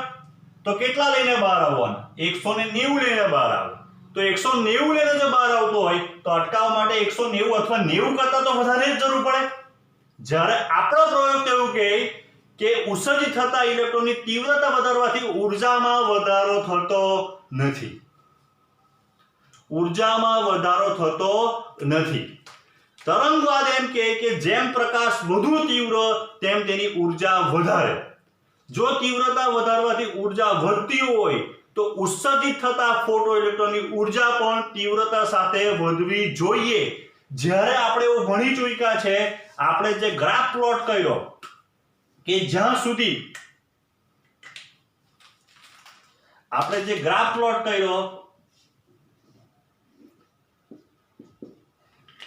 ઝાંખોલાલ અને તીવ્રલાલ, આ બંને માટે અટકાવવા માટે એક જ સરખું સ્ટોપિંગ પોટેન્શિયલ લગાવવું પડે. બરાબર છે? એનો અર્થ શું થયો?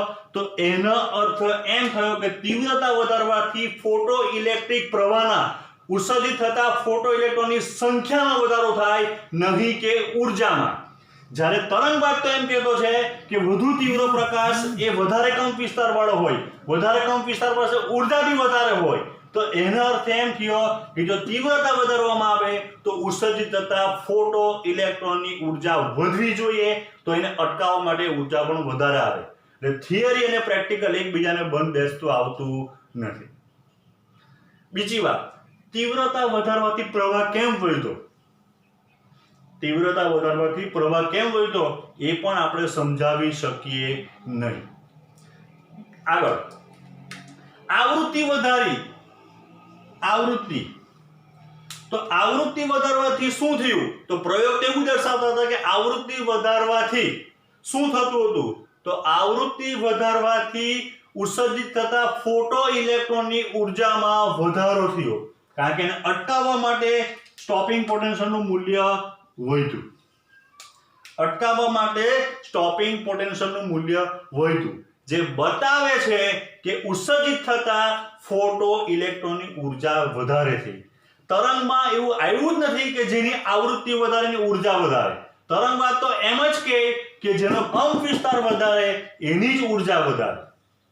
તરંગવાદ એમ કહે કે આવૃત્તિ અને ઉર્જાને કોઈ સંબંધ છે જ નથી.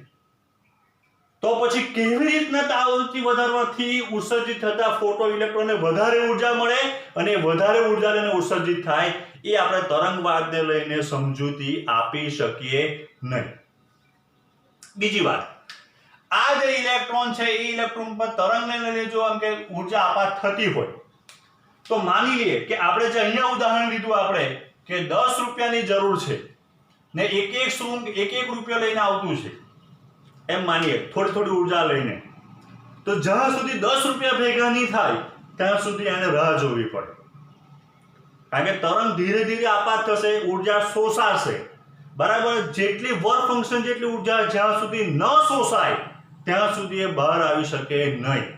બરાબર? એવો દાખલો છે, એવો MCQ છે કે જેવું પ્રૂફ કરશે કે જો તરંગ સ્વરૂપે લેવામાં આવે ને, તરંગ સ્વરૂપે, તો પ્રકાશ કેટલા સમય પછી બહાર આવે, ઇલેક્ટ્રોન કેટલા સમય પછી બહાર આવે? તો 10⁷ સેકન્ડ પછી. પ્રકાશ આપાત કર્યા પછી એવરેજ 10⁷ સેકન્ડ પછી પ્રકાશ ઇલેક્ટ્રોન બહાર આવે.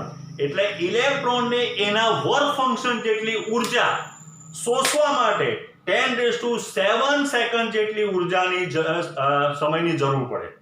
જ્યારે પ્રેક્ટિકલ એવું દર્શાવે કે ફોટો ઇલેક્ટ્રિક અસર 10⁻⁹ સેકન્ડમાં શરૂ થઈ જાય. તો અત્યારે જે આપણે ભણી ગયા એ બધું ખોટું ભણ્યા.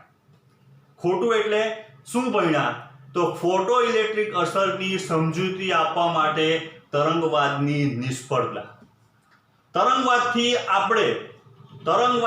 આપણે કદી પણ ફોટો ઇલેક્ટ્રિક અસર સમજાવી શકીએ નહીં. કારણ કે તરંગવાદ એમ કે જેની આવૃત્તિ, જેનો કંપ વિસ્તાર વધારે એની ઉર્જા વધારે, જેનો કંપ વિસ્તાર વધારે તીવ્રતા વધારે. એટલે તીવ્રતા વધારવાથી ઉત્સર્જિત થતા ફોટો ઇલેક્ટ્રોનની ઉર્જામાં વધારો થવો જોઈએ. જ્યારે પ્રયોગ એમ દર્શાવે તીવ્રતાની આવૃત્તિ તમે વધારો આપાત પ્રકાશની, આપાત વિકિરણની આવૃત્તિ તમે વધારો તો જ ફોટો ઉત્સર્જતા ફોટો ઇલેક્ટ્રોનની ઉર્જામાં વધારો થાય. બરાબર. તીવ્રતા વધારવાથી કેમ ફોટો ઇલેક્ટ્રોનની સંખ્યામાં વધારો થાય, ફોટોનિક પ્રવાહ કેમ વધે, તીવ્રતા વધારો થાય પ્રવાહ કેમ વધે, એ પણ તરંગવાદથી સમજાવી શકાય નહીં. જો તરંગવાદને સ્વીકારવામાં આવે તો દાખલોની ગણતરી એવું કહે કે 10⁷ સેકન્ડ જેટલો સમય લાગે આપણને ઇલેક્ટ્રોનને ઉત્સર્જિત થવામાં, ઇલેક્ટ્રોનને વર્ક ફંક્શન જેટલી ઉર્જા શોષવા માટે 10⁷ સેકન્ડ જેટલો સમય લાગે અને એ ઉર્જા શોષાયા પછી ઇલેક્ટ્રોનનું શું થાય તો ઉત્સર્જન થાય. જ્યારે પ્રેક્ટિકલ દર્શાવે કે ફોટો ઇલેક્ટ્રિક અસર એ તાક્ષણિક છે, 10⁻⁹ સેકન્ડના ગાળામાં શું થાય તો એમ કે શરૂ થઈ જાય. એટલે તરંગવાદ જે છે એ સંપૂર્ણપણે શું થાય તો નિષ્ફળ બને. શું સમજાવવા? ફોટો ઇલેક્ટ્રિક અસરની સમજૂતી આપવા. ને એ કામ કોણે કર્યું તો એ કામ આઈન્સ્ટાઈને કર્યું ને એના માટે આઈન્સ્ટાઈને નોબેલ પ્રાઇઝ આપેલી છે. બરાબર છે. ચાલો હવે એ સમજીએ.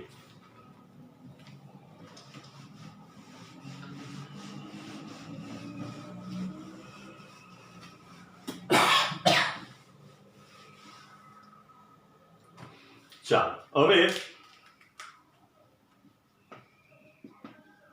ફોટો ઇલેક્ટ્રિક અસર માટે આઈન્સ્ટાઈન ની સમજૂતી. ચાલો આ બાજુ ધ્યાન આપો. તો આઈન્સ્ટાઈનને સમજવા થઈને સમજૂતી સમજવા પહેલા એની આગળનું એક સ્ટેપ આપણે પહેલા સમજીએ. પ્લાન્ક શું કે? પ્લાન્ક તમે કેમેસ્ટ્રીમાં આવી ગયું છે 11મા ધોરણમાં. પ્લાન્કની વિચારધારણા આપણે લખીએ. પ્લાન્કની વિચારધારા શું કે? તો પ્લાન્કે કોનો કન્સેપ્ટ આપેલો? પ્લાન્કે ફોટોનનો કન્સેપ્ટ આપેલો. કોઈ પણ સપાટી છે એ કોઈ પણ સપાટી એ પોતાનામાંથી જે ઉર્જાનું ઉત્સર્જન કરે તો એમ કહે કે એની અંદર એ સપાટીમાં નાના નાના એમ કહે કે વિદ્યુત ડાયપોલ આવેલો હોય. પ્લાન્ક એવું કહે જેટલી આવૃત્તિથી આ દોલનો કરે એટલી જ આવૃત્તિ વાળું વિકિરણ જે છે તે બહાર આવે. હવે બરાબર સમજો પ્લાન્ક શું કહે છે? પ્લાન્ક એમ કહે કે કોઈ પણ ઉર્જાનું જ્યારે ઉત્સર્જન થાય, બરાબર ધ્યાન આપજો, કોઈ પણ ઉર્જાનું જ્યારે ઉત્સર્જન થાય એ ઉત્સર્જન જે છે એ ફોટોન એટલે કે કણ સ્વરૂપે થાય. કોઈ પણ ઉર્જાનું જે ઉત્સર્જન થાય એ કયા સ્વરૂપે થાય? કણ સ્વરૂપે થાય. એટલે સપાટીમાંથી જ્યારે ઉર્જા ઉત્પન્ન થાય એ કણ સ્વરૂપે થાય, પછી એનું વહન એ તરંગ સ્વરૂપે થાય. આ પ્લાન્કની વિચારધારણા છે. ને પ્લાન્કે એવું કીધેલું છે કે જો ન્યુ આવૃત્તિ વાળું જો કોઈ વિકિરણ ઉત્સર્જિત થતું હોય, બરાબર છે, તો એ વિકિરણની ઉર્જા કેટલી હોય તો E બરાબર h ન્યુ જેટલી હોય. અને ઉર્જાનું એક ક્વોન્ટમ કહેવાય h ન્યુ, અને ઉર્જાનો એક ક્વોન્ટમ કહેવાય. ધારો કે મારી પાસે એક ચણો છે, હું કોઈને મારું તો પ્લાન્ક એમ કહે કે તમે શું કર્યું તો તમે h ન્યુ જેટલી ઉર્જા મારી. જ્યારે મારા હાથમાં હતો, બરાબર છે, એ ચણો, બરાબર છે, ત્યારે જેવો નીકળ્યો એ કણ સ્વરૂપે નીકળ્યો, આગળ વધ્યો ત્યારે તરંગ સ્વરૂપે નીકળ્યો. પ્લાન્ક આટલું કે એ ઉર્જા કેટલી હોય h ન્યુ જેટલી. હવે કોઈને હું એક મુઠ્ઠી પર ચણા મારું તો હું એને શું કરું? એને કેટલી ઉર્જા આપું છું? n h ન્યુ જેટલી. જ્યાં n એટલે નંબર ઓફ ફોટોન.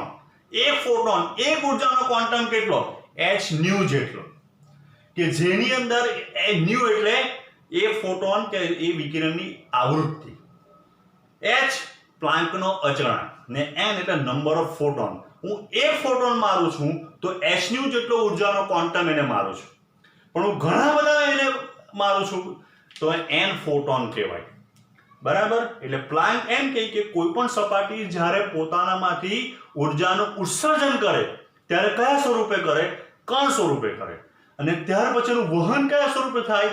તરંગ સ્વરૂપે થાય. હવે આઈન્સ્ટાઈન એના કરતા એક સ્ટેપ આગળ વધે. જ્યારે આ વિકિરણ બીજી કોઈ સપાટી ઉપર આપાત થાય ત્યારે એ આપાત જ્યારે થાય ત્યારે એ પાછું જે છે એમ કહેવાય શું થાય તો એ પાછું અહીંયા આપણે એમ કહી શકાય કણ બની જાય. એટલે અહીંથી જે ઉત્સર્જન જે પામે એ બી શું હોય? ફોટોન. અહીંયા જે શોષણ થાય એ બી શું થાય?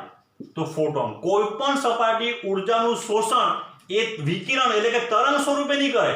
એ તરંગ સ્વરૂપે નહીં કરે, એ વહન જ આ બેની વચ્ચે એ તરંગ હોય. એટલે કોઈ પણ સપાટી પોતાનામાંથી ઉર્જાનું ઉત્સર્જન કરે એ કયા સ્વરૂપે કરે? ફોટોન સ્વરૂપે. વહન તરંગ સ્વરૂપે. અને કોઈ પણ સપાટી જ્યારે એ ઉર્જાનું શોષણ કરે તે બી કયા સ્વરૂપે કરે? તો ફોટોન સ્વરૂપે કરે. ફોટોન એટલે કેટલી? તો E બરાબર nhν જેટલી ઉર્જા, જેમાં hν એને ઉર્જાનો ક્વોન્ટમ કહેવાય, બરાબર, ને એને ફોટોનની ઉર્જા કહેવાય, એક ફોટોનની. n ફોટોન હોય, ઘણા બધા ફોટોન ગતિ કરતા હોય તો nhν જેટલી ઉર્જા આવે. જ્યારે હનુમાનજી જય શ્રી રામ બોલે ને અલોપ થઈ ગયા, બરાબર છે, અથવા તો એમ કહેવાય કે એ કણમાંથી વિકિરણ બની ગયા. હનુમાનજી ક્યાં ગયા? લંકામાં ગયા. લંકામાં જઈને ફરી પાછા જય શ્રી રામ બોલ્યા. એટલે લંકા જ્યારે હનુમાનજીનું શોષણ કરશે એ કણ સ્વરૂપે કરશે. ઉત્સર્જન જે થયું તે કણમાંથી ફોટોનમાંથી તરંગ બની ગયું. પછી દરિયામાં જે હનુમાનજી જતા હતા એ તરંગ સ્વરૂપે જતા હતા. ફરી પાછા જ્યારે લંકા પર હનુમાનજી પહોંચ્યા ને જય શ્રી રામ બોલીને ઉતર્યા તે કણ સ્વરૂપે. એટલે કોઈ પણ સપાટી ઉત્સર્જન અને શોષણ આ બંને કયા સ્વરૂપે કરે? કણ સ્વરૂપે કરે. બરાબર. ઉત્સર્જનની વાત જે છે એ પ્લાન્કની વિચારધારણામાં છે ને શોષણની જે વાત છે એ આઇન્સ્ટાઈનની વિચારધારણામાં છે. હવે શું થાય?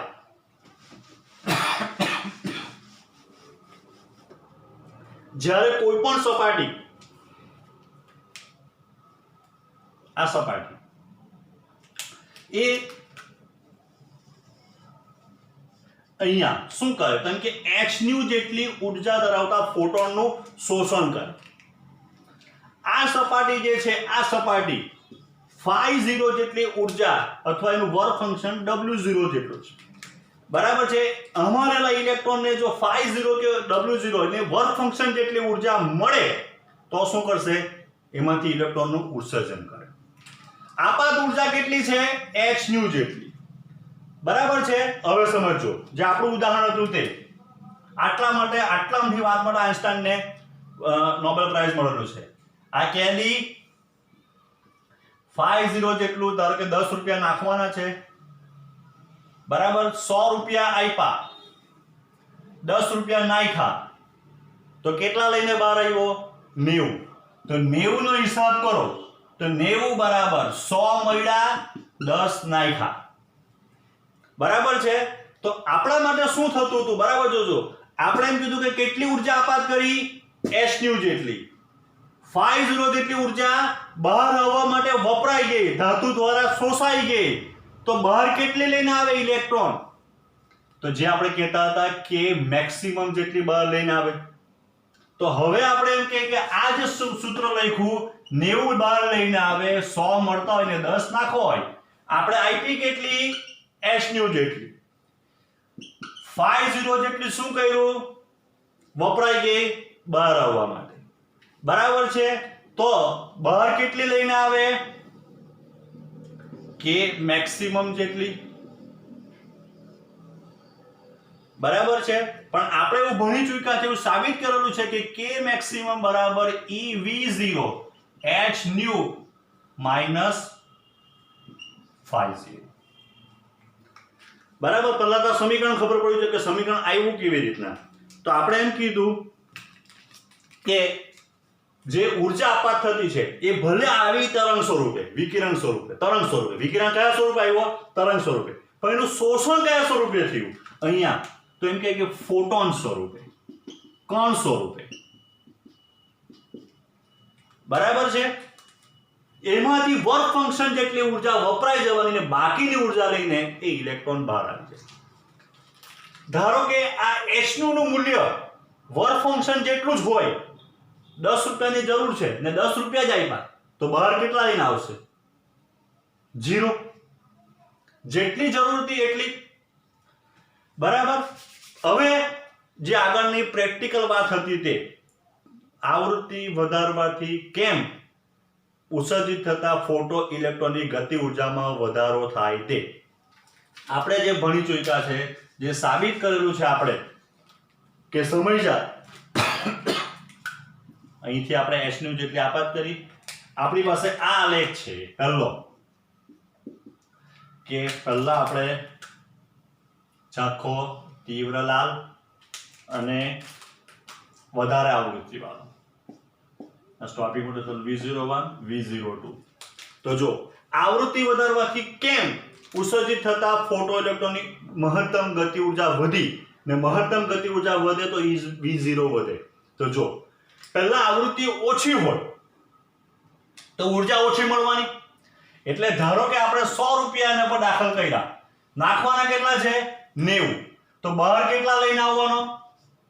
સોરી, નાખવાના 10 છે તો બહાર કેટલા લઈને આવવાનો? 90. અટકાવવા માટે કેટલાની ઉર્જાની જરૂર પડવાની? 90 ની. બરાબર. હવે આપણે એમ કીધા છે કે આપણે શું વધાર્યું? આપણે આવૃત્તિ વધારી. તો આવૃત્તિ વધારવાથી આઈન્સ્ટાઈન એમ કે, પ્લાન્ક એમ કે શું વધે? h nu વધે. h nu એટલે આપાત થતા વિકિરણ કે ફોટોનની ઉર્જા વધે. તો આપાત થતા ફોટોનની ઉર્જા વધતી હોય તો એનો અર્થ એમ થયો કે અહીંયા આપણે 100 ની જગ્યા ઉપર કેટલા આપ્યા? 200. નાખવાના કેટલા છે? હજુ 10 જ, કારણ કે હજુ પણ સપાટી તો એની એ જ છે. તો હવે આપણે એમ કહી શકાય 200 મળ્યા, 10 નાખ્યા તો કેટલા લઈને બહાર આવ્યો? 190 લઈને બહાર આવ્યો. એટલે તરંગવાદ એમ કહેતો હતું કે આવૃત્તિ અને ઉર્જાને કોઈ સંબંધ નથી, જ્યારે એમ કહેવાય કે કણવાદ, ક્વોન્ટમ મિકેનિક્સ એમ કહે કે આવૃત્તિ અને ઉર્જાને સંબંધ છે. આપણે જે કંઈ ભણતા છે, શું ભણ્યા આપણે? તો આપણે તરંગ ભણ્યા. 11 ધોરણમાં તરંગનું તમને એક ઉદાહરણ કદાચ આપેલું હશે, અવમંદિત દોલનમાં ડેમ્પ ઓસિલેટરમાં હિંચકો. બરાબર, આપણે ઘરે જે હિંચકા ગાય તે, પછી સાદું લોલક. તો આ બધું વાસ્તવિક છે, આપણી દુનિયામાં છે. જ્યારે આપણે હવે અત્યારે એવી દુનિયાની વાત કરતા છે જે દુનિયામાં h એટલે પ્લાન્કનો અચળાંકનું મૂલ્ય છે 6.625 10⁻34 જૂલ ઇન્ટુ સેકન્ડ. એટલે આ એવી દુનિયા છે જ્યાં 10⁻34 ને પણ કંઈ અસ્તિત્વ છે. આપણે તો આપણી દુનિયામાં તો ઘણી વખત આપણે 10⁻2 10⁻3 અવગણતા. પણ આ એવી દુનિયા છે, આ ક્વોન્ટમ મિકેનિક્સ છે, આ એવી દુનિયા છે જ્યાં 10⁻34 ને પણ તમે અવગણી શકો નહીં. બરાબર. એટલા માટે એમ કે ક્વોન્ટમ મિકેનિક્સ એવું કહે કે ઉર્જા અને આવૃત્તિ બેને સીધો સંબંધ છે. તમે ઉર્જા વધારો એટલે ફોટોનની ઉર્જા વધે, ને આપાત થતા જો ફોટોનની ઉર્જા વધતી હોય તો સ્વાભાવિક છે કે જો સપાટી એક જ રહેતી હોય તો ઉત્સર્જિત થતા ફોટો ઇલેક્ટ્રોનની ઉર્જા વધવાની, એટલે સ્ટોપિંગ પોટેન્શિયલનું મૂલ્ય વધવાનું. એટલે પહેલી સમજૂતી મળી ગઈ. કઈ સમજૂતી? કે આપાત પ્રકાશની આવૃત્તિ વધારવાથી શા માટે ઉત્સર્જિત થતા ફોટો ઇલેક્ટ્રોનની મહત્તમ ગતિ ઉર્જા વધે. હવે આપણે જોવાનું છે કે તીવ્રતા વધારવાથી સંખ્યા કેમ વધે. તો જો તીવ્રતાનું સૂત્ર છે, જોયા કરજો. તીવ્રતા I બરાબર E/AT. એકમ સમયમાં એકમ ક્ષેત્રફળ દીઠ સપાટીને લંબ રૂપે આપાત થતી ઉર્જા. જો એક ફોટોન આપાત થતો હોય તો કેટલી ઉર્જા આપાત થાય? h ની જેટલી. આપણે કેટલા ફોટોન આપાત કરીએ? ધારો કે એકમ સમયમાં એકમ ક્ષેત્રફળ દીઠ આપણે કેટલા n ફોટોન આપાત કરીએ. આપણે કેટલા ફોટોન આપાત કરતા છે? n photon. હવે જોજો બરાબર. પહેલા તીવ્રતા ઓછી છે. પહેલા શું છે? તીવ્રતા ઓછી છે. તો ઓછી તીવ્રતા, આવૃત્તિ સરખી છે. જો લાલ લાલ આ બંનેની આવૃત્તિ સરખી જ કહેવાય. બરાબર છે. પણ બેમાં ફરક શું છે? તીવ્રતાનો. જો આવૃત્તિ સરખી હોય, ન્યુ સરખા છે, એટલે h ન્યુ અચળ થઈ ગયા. બરાબર. હવે માની લે કે કોઈ સપાટી ઉપર જ્યારે આપણે ઝાંખો લાલ આપાત કરીએ, બરાબર છે, તો એકમ સમયમાં એકમ ક્ષેત્રફળ દીઠ આપાત થતા ફોટોનની સંખ્યા ધારો કે 100 છે. આપાત એકમ સમયમાં એકમ ક્ષેત્રફળ આપાત થતા ફોટોનની સંખ્યા 100 છે. જ્યારે આપણે તીવ્રતા વધારી, આવૃત્તિ એની જ છે, કારણ કે જો લાલ પ્રકાશ જ છે, તો જો આપણે તીવ્રતા વધારી તો એકમ સમયમાં એકમ ક્ષેત્રફળે આપાત થતા શું વધી ગઈ? ફોટોનની સંખ્યા વધી ગઈ. હવે આ બાજુ ધ્યાન આપો. ધારો કે કોઈ સપાટી ઉપર આ બધા ફોટોન આપાત થતા છે. આપણે એવું માની લઈએ કે એક ફોટોન શું કરશે? એક ફોટો ઇલેક્ટ્રોનનું શું કરે? ઉત્સર્જન કરે. એક ફોટો ઇલેક્ટ્રોનનું શું કરે? ઉત્સર્જન કરે. તો જો આપણે 100 ફોટોન આપાત કર્યા તો કેટલા ઇલેક્ટ્રોન બહાર આવવાના? 100. તો આપણને પ્રવાહ કેટલાને અનુરૂપ મળવાનો? 100 ને અનુરૂપ. તીવ્રતા વધારી, આવૃત્તિ નથી વધારી, માત્ર તીવ્રતા વધારી. તો તીવ્રતા વધારવાથી એકમ સમયમાં એકમ ક્ષેત્રફળે આપાત થતા ફોટોનની સંખ્યા બી વધી ગઈ. તો એકમ સમયમાં એકમ ક્ષેત્રફળે આપાત થતા ફોટોનની સંખ્યા વધી ગઈ. 100 ની 200 થઈ ગઈ. એક ફોટોન એક ઇલેક્ટ્રોનને બહાર કાઢતો હોય તો 200 ઇલેક્ટ્રોન કેટલા નીકળવાના? 200 ને. જે ઓછી તીવ્રતા માટે કેટલા હતા? 100. હવે કેટલા છે? 200. એટલે તીવ્રતા વધારવાથી શું થયું? તો એમ કે ઉત્સર્જિત થતા ફોટો ઇલેક્ટ્રોનની સંખ્યામાં વધારો થયો. બરાબર. હવે પ્રશ્ન ઉત્પન્ન થવો જોઈએ કે એ ઉર્જા મળે કેવી રીતના? ફોટો ઇલેક્ટ્રોન, જે ઇલેક્ટ્રોન બહાર આવતા છે ધાતુમાં, જે આપણે સ્ટાર્ટિંગથી શરૂઆત કરેલી કે જે સ્ટ્રક્ચરની અંદર સ્ફટિક બંધારણમાં ઇલેક્ટ્રોન છે એને ઉર્જા મળે કેવી રીતના? તો જોજો. બરાબર.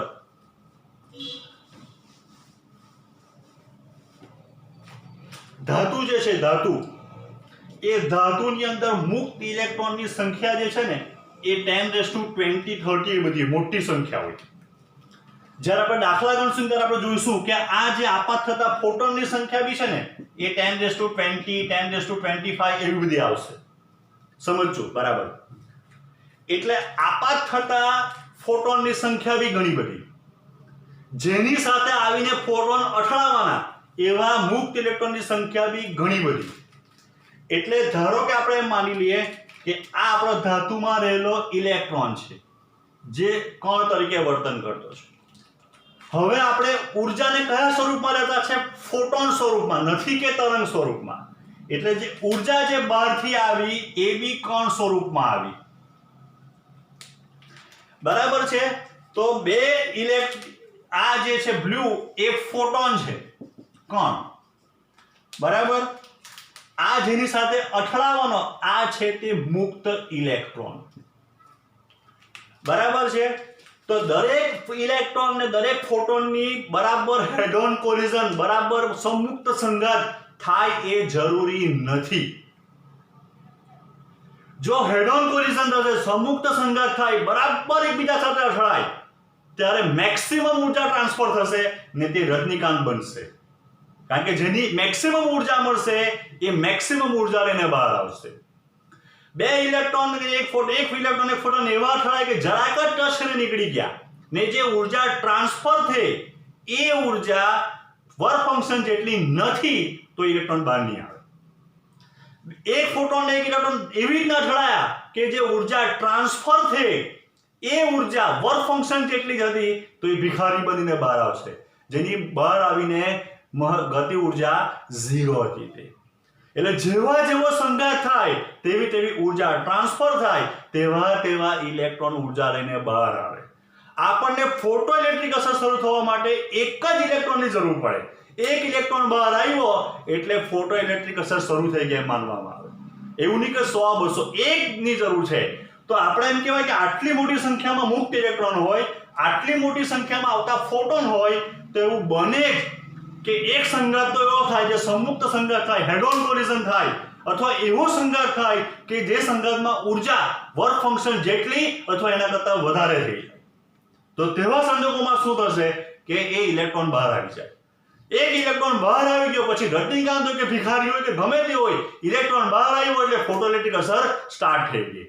એટલા માટે આને ઉર્જા શોષવા માટે રાહ જોવી પડતી નથી ને એટલા માટે આપણો ત્રીજો મુદ્દો, કયો મુદ્દો? ફોટો ઇલેક્ટ્રિક અસર તાત્ક્ષણિક છે એ પણ સાબિત થઈ જાય. આપણે તો લગ્નમાં જાન આવે, જાન તમે જોઈ હશે તો છોકરીવાળા શું હોય? રિસીવ કરતા હોય ને છોકરાવાળા નાચતા આવતા હોય. બરાબર છે. એમાં છોકરાના પપ્પા એ બેને ખબર હોય મારે હાથ મિલાવવાના છે એકબીજા સાથે, આવો આવો આવો આપણે એમ કહીએ, વેલકમ કરીએ, તો એ કયા છે પેલા હેડ ઓન કોલિઝન, મેક્સિમમ ઉર્જા ટ્રાન્સફર કરશે. એટલે જે ફોટોન અને જે ઇલેક્ટ્રોન વચ્ચે હેડ ઓન કોલિઝન થાય, મેક્સિમમ ઉર્જા ટ્રાન્સફર થાય, એ ઇલેક્ટ્રોન રતિકાંત મહત્તમ ગતિ ઉર્જા લઈને બહાર આવશે.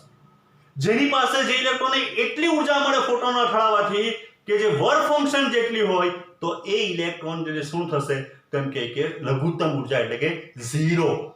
જે મહત્તમ ઉર્જા લઈને બહાર આવશે એની વેગ પણ મહત્તમ હશે. જે લઘુત્તમ ઉર્જા લઈને બહાર આવશે એનો વેગ 0 જ હશે. બરાબર. એટલે હવે જો આપણે આખું જે કંઈ સમીકરણ લખવું હોય, જે આપણને દાખલા ગણવામાં કામ આવવાનું છે, એ કયું થશે? તો જો કે મેક્સિમમ મહત્તમ ગતિ ઉર્જા સાથે ઉત્સર્જાયેલો ઇલેક્ટ્રોન રજનીકાંત બરાબર 1/2 mv મેક્સિમમ બરાબર મહત્તમ વેગ સાથે બહાર આવવાનો, કારણ કે દોડ તો બધા ઇલેક્ટ્રોનનું સરખું, જેનો વેગ વધારે એને ઉર્જા વધારે. અટકાવવા માટે v0 જેટલી, આઈન્સ્ટાઈન એમ કહે કે h nu -50 કે મેક્સિમમ બરાબર 1/2 mv મેક્સિમમ નો સ્ક્વેર ev0 બરાબર h nu h nu 0. phi0 કે w0 શું છે? તો phi0 કે w0 એ શું છે? એ તો વર્ક ફંક્શન લઘુત્તમ ઉર્જા છે. તો આઈન્સ્ટાઈન એમ કે ઉર્જા, આઈન્સ્ટાઈન ને પ્લાન્ક ને ઉર્જા કયા સ્વરૂપમાં હોય? h nu સ્વરૂપમાં હોય. તો આઈન્સ્ટાઈન ને પ્લાન્ક ને આ nu0 શું થયું? થ્રેશોલ્ડ આવૃત્તિ. જે લઘુત્તમ આવૃત્તિ વડે આપણે વાત કરેલી ફોટોઇલેક્ટ્રિક અસરની વ્યાખ્યામાં, જે લઘુત્તમ આવૃત્તિ આપાત કરવાથી શું થાય? સ્વચ્છ કરેલી ધાતુની સપાટી ઉપરથી અમુક લઘુત્તમ મૂલ્યની આવૃત્તિ વડે વિકિરણ આપાત કરતા જો ઇલેક્ટ્રોનનું ઉત્સર્જન થતું હોય તો એને ફોટો ઇલેક્ટ્રોન કહેવાય અને એ અસરને ફોટોઇલેક્ટ્રિક અસર કહેવાય. એટલે આ ન્યુ શું છે? એ લઘુત્તમ આવૃત્તિ છે, જેને થ્રેશોલ્ડ આવૃત્તિ કહેવાય. Sc/λ0 આવૃત્તિ તરંગ લંબાઈ આપણને ખબર છે બે નો સંબંધ, કારણ કે c બરાબર ન્યુ ઇન્ટુ લેમ્ડા. λ0 થ્રેશોલ્ડ તરંગ લંબાઈ છે. આ શું છે? થ્રેશોલ્ડ તરંગ લંબાઈ. તો થ્રેશોલ્ડ તરંગ લંબાઈમાં એમ લખવું પડશે, મહત્તમ શબ્દ વાપરવો પડશે. જે મહત્તમ તરંગ લંબાઈ માટે ફોટો ઇલેક્ટ્રિક અસર શરૂ કરી શકાતી હોય તેને આપેલી ધાતુની શું કહેવાય? થ્રેશોલ્ડ તરંગ લંબાઈ. જે લઘુત્તમ આવૃત્તિની શું થાય? ફોટો ઇલેક્ટ્રિક અસર શરૂ કરી શકાય એને થ્રેશોલ્ડ આવૃત્તિ કહેવાય. ધારો કે nu0 100 છે, λ0 ધારો કે 500 છે, તો 100 માટે શું થશે ખબર? 100 પછી 101 102 104 200 1000 2000 માટે શું થાય? ફોટોઇલેક્ટ્રિક અસરનું ઉત્સર્જન થાય એટલે લઘુત્તમ કહેવાય. 500 માટે શું થશે ખબર? મહત્તમ છે, એટલે 500 માંથી 501 કર્યું એટલે બંધ, કારણ કે જેની તરંગ લંબાઈ વધે ને એની ઉર્જા ઘટવા માંડે. બરાબર છે. એટલે થ્રેશોલ્ડ તરંગ લંબાઈ માટે મહત્તમ શબ્દ આવશે. મહત્તમ આમાં 499 થશે તો 501 નહીં થાય, કારણ કે જેમ તરંગ લંબાઈ વધે એમ ઉર્જા ઘટે. એ ઉર્જા વર્ક ફંક્શન કરતા ઓછી થઈ ગઈ એટલે ધાતુનું ઉત્સર્જન, ઇલેક્ટ્રોન ઉત્સર્જન કરે નહીં. એટલે થ્રેશોલ્ડ તરંગ લંબાઈમાં મહત્તમ શબ્દ વાપરવો પડે અને આવૃત્તિમાં, થ્રેશોલ્ડ આવૃત્તિમાં લઘુત્તમ શબ્દ વાપરવો પડે. ચાલો થોડુંક જ બાકી છે, હિંમત રાખજો જરાક.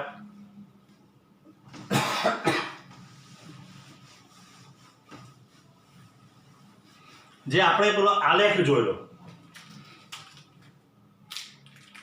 તો એ આલેખ આપણને આવો મળતો હતો. ચાલો બરાબર ભૂસી કાઢું, થોડુંક વ્યવસ્થિત દોરીએ.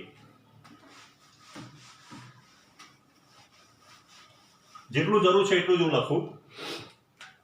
ev0 બરાબર h nu -50 બરાબર. આ સૂત્ર આપણે જોઈ ગયા છે. આપણે એક આલેખ જોયેલો છેલ્લે, v0 અગેન્સ્ટ ન્યુ અથવા આવૃત્તિનો f નો, બરાબર. એ આલેખ આપણને આવો મળતો હતો. હા બરાબર. તો જો આ સમીકરણ જે છે, આ સમીકરણમાંથી v0 બરાબર h/e ન્યુ -50/e તો મેથ્સ પ્રમાણે જોઈએ તો y બરાબર mx પ્લસ c થઈ ગયું. y એટલે કોણ છે v0, x એટલે કોણ છે ન્યુ, બરાબર. એટલે એનો અર્થ એમ થયો આનો જે ઢાળ આવવાનો એ ઢાળ m બરાબર થવાનો h/e. કોઈ પણ ધાતુ માટે તમે આ આલેખ ડ્રો કરો, કોઈ પણ ધાતુ માટે આલેખ ડ્રો કરો તો એ આલેખનો ઢાળ h/e જ આવે, નહીં અચળ જ આવે. તમે એટલા માટે આપણે બે ધાતુ માટે દોરતા હતા તો બંને સમાંતર આવતા હતા. જ્યારે આપણે એને પાછળ લંબાવીએ તો આ એનો અંતખંડ એટલે φ0/e ની વેલ્યુ મળે, બરાબર. એટલે c તમારો અંતખંડ -φ0/e થવાનું. એટલે આ થિયરી થઈ ગઈ, આ પ્રેક્ટિકલ બંને બંધ બેસતા આવી ગયા. પ્રેક્ટિકલ આલેખ આપણને આવો મળતો હતો જેનું સમીકરણ આઈન્સ્ટાઈને મેળવી બતાવ્યું કે v0 બરાબર h/e ન્યુ -φ0/e. તો આનો ઢાળ તમે જો તો h/e મળે. એટલે જો તમે એમ કહી શકો કે જે તમને ઢાળ મળ્યો એ ઢાળ અથવા m બરાબર h/e. ધેરફોર આમ કહેવાય h બરાબર e ઇન્ટુ m. જો તમારે પ્લાન્કનો અચળાંક શોધવું હોય તો ઢાળ ગુણ્યા e કરવું પડે. અંતખંડ c બરાબર, તો અંતખંડ c બરાબર આવ્યું φ0/e. તમારે કોઈ બી ધાતુનું વર્ક ફંક્શન શોધવું હોય તો e ઇન્ટુ c કરવું પડે, બરાબર. તો આપણે એમ કહી શકાય કે આ થઈ ગઈ આઈન્સ્ટાઈનની સમજૂતી, જે ફોટોઇલેક્ટ્રિક અસરની દરેક જે છે આપણે એમ કહી શકાય મુદ્દાને એ સેટિસ્ફાય કરે. છેલ્લે આપણે જોઈ ગયા કે જે આ પ્રેક્ટિકલ આલેખ હતો આપણો v0 અગેન્સ્ટ ન્યુનો, તો એ તમે એના પ્રમાણે સમીકરણ મેળવો તો એ સમીકરણનું સ્વરૂપ કયું આવે તો સ્વરૂપ આ જ આવે કે જેનો ઢાળ પ્લસ છે અને અંતખંડ માઇનસ છે આવ્યા, બરાબર છે. તો આ પ્રેક્ટિકલ આલેખ હતો આપણો આવો મળતો હતો જેને આઈન્સ્ટાઈને આપણે એમ કહી શકાય કે થિયરિટિકલ સમજૂતી આપી. એટલે આ આઈન્સ્ટાઈનની સમજૂતી થઈ. બોર્ડમાં બહુ વખત પૂછાઈ ગયેલો સવાલ છે, ફોટોઇલેક્ટ્રિક અસર માટે આઈન્સ્ટાઈનની સમજૂતી આપો.